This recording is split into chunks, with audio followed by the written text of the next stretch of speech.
duduk, karpet, kayu, semua itu keluar suara zikir bareng sama mereka, orang-orang. Oh, ini maqam kewalian, kita nggak boleh bantah. Sesuatu yang sudah terbukti tidak usah kalian buktikan dengan cara-cara bodoh. Justru pembuktian yang kalian lakukan dengan cara berdongeng ini akan menjatuhkan nilai dari ajaran Islam itu sendiri yang suci dan murni. Kalau Jokowi menang, berarti Jokowi menantang perang umat Islam ada di Indonesia. Kalau Jokowi menang, saya pimpin perang.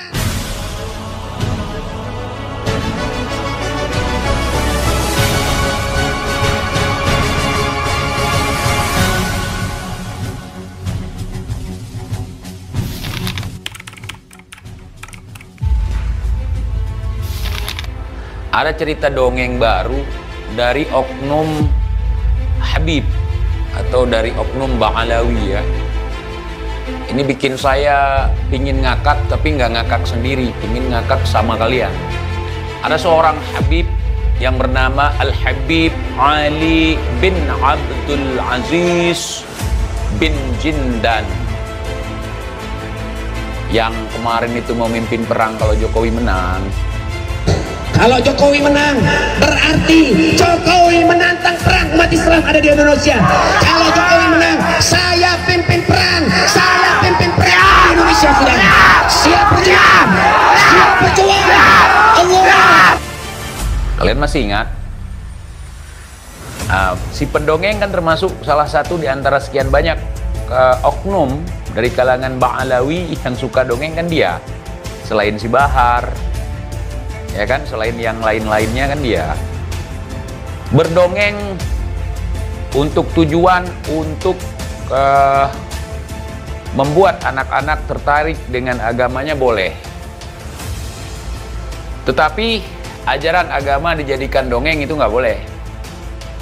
Contoh misalnya cerita-cerita fiktif yang diangkat menjadi cerita motivasi ya, untuk menambah daya pikir dan juga kecintaan anak-anak terhadap agamanya boleh. Tapi cerita-cerita yang berkaitan dengan akidah, yang berkaitan dengan tauhid ya, itu jangan dijadikan dongeng, karena itu bukan dongeng. Kita beriman kepada Allah, kita beriman kepada kitab suci Al-Quran bukan karena cerita dongeng, tapi karena kita meyakini akan kebenaran yang disampaikan oleh Rasulullah Shallallahu Alaihi Wasallam, bukan oleh orang-orang yang ngaku sebagai anak cucu Rasulullah Shallallahu Alaihi Wasallam, kemudian bercerita sesuka hatinya seolah-olah sebagai bukti bahwa Islam adalah ajaran yang benar. Sesuatu yang sudah terbukti tidak usah kalian buktikan dengan cara-cara bodoh. Justru pembuktian yang kalian lakukan dengan cara berdongeng ini akan menjatuhkan nilai dari ajaran Islam itu sendiri yang suci dan murni. Paham? Tidak perlu untuk menjadi seorang muslim kita harus dengar cerita orang terbang dulu. Enggak perlu. Ingat kenapa saya menggunakan kata oknum Ba'alawi? Karena tidak semua Ba'alawi seperti itu. Bahkan di kalangan Ba'alawi saja ada komunikasi dengan saya membantah dongeng-dongeng seperti ini. Nah, cuman mereka tidak berani membantah di depan publik, takut mereka dikucilkan di kalangan mereka sendiri.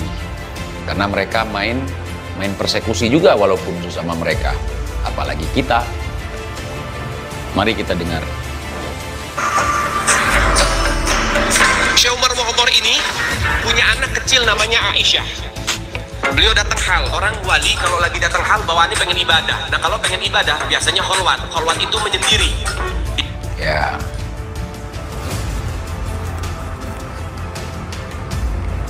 Tahan dulu, jangan ketawa dulu.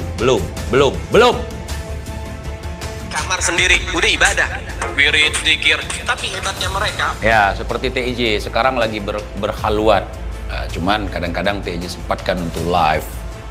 Saya sendiri kan. Orang-orang alim itu, orang-orang yang akan menjadi wali itu sering menyendiri. Nggak komplotan ya. Jangan ngakak dulu, belum, boy, belum. Orang-orang wali kalau wirid, tembok ikut zikir, keluar suara. Oh, berarti gua belum mencapai kewalian, tembok nggak ikut zikir. Kita pernah dengar hewan, tumbuhan, bebatuan berzikir, tapi tembok kagak juga lah. Ikut sampai keluar suara zikir. Ya. La ilaha illallah. Kalau sempat tembok juga bunyi kayak gitu, gua udah kabur duluan, saudara. Takutnya ada yang masang sound system. La ilaha illallah. Ada bunyi tembok lagi. La ilaha illallah. La ilaha illallah. La ilaha illallah. Kabur kita. Ikut zikir, keluar suara. Pahamin deh? Tempat duduk, karpet, kayu, semua itu keluar suara, zikir bareng sama mereka, orang-orang. Oh, tiba-tiba karpet pun punya suara. Ini maqam kewalian, kita nggak boleh bantah. Karpet pun bisa zikir ya, mengeluarkan suara. Wali, itu mereka orang wali, orang-orang soleh, kholwat, menyendiri. Datang hal, dia bilang sama istrinya, istri, jangan ada siapa. Enggak lah dipanggil istri, enggak, minimal istriku. Istri enggak. Kayak bagus istri. Pun yang masuk kamar kholwat saya ya, saya pengen kholwat. Iya, sudah istrinya masak di dapur. Syekh Umar Mukhtar lagi kholwat, lagi baca zikir. Kemudian anaknya masih kecil, masih balita, lari sana, lari sini. Kemudian tiba-tiba robos masuk ke kamar kholwat. Nah, orang-orang wali kalau sudah zikir, istighraq, mendarah daging, mendalami sampai lupa apapun, nggak ngelihat apapun. Sehingga ketika beliau kaget ada suara orang masuk, langsung dibilang, "Mut, mati kamu." Seketika itu anaknya kebakar, mati langsung. Sehingga ketika beliau kaget ada suara orang masuk, langsung dibilang, "Mut, mati kamu." Seketika itu anaknya kebakar, mati langsung. Sehingga bahaya sekali zikirnya. Anaknya sendiri bisa jadi korban ya. Kayak pesugihan. Ini wali ya, wali dalam cerita dongeng ini. Tapi kalau misalnya TIJ yang imannya lemah, kalau zikir ada orang masuk tetap zikir. Woi, itu zikir khalwat apa pesugihan? Hah? Itu kejadian tahun berapa itu, di negeri apa? Ntar dulu. Kita punya pembantu, sini pembantu dipanggil, sini pembantu, Kardamah sini pembantu. Ibu, kenapa? Mulai kapan kamu berani berbohong? Kamu ini ikut sama keluarganya Rasulullah.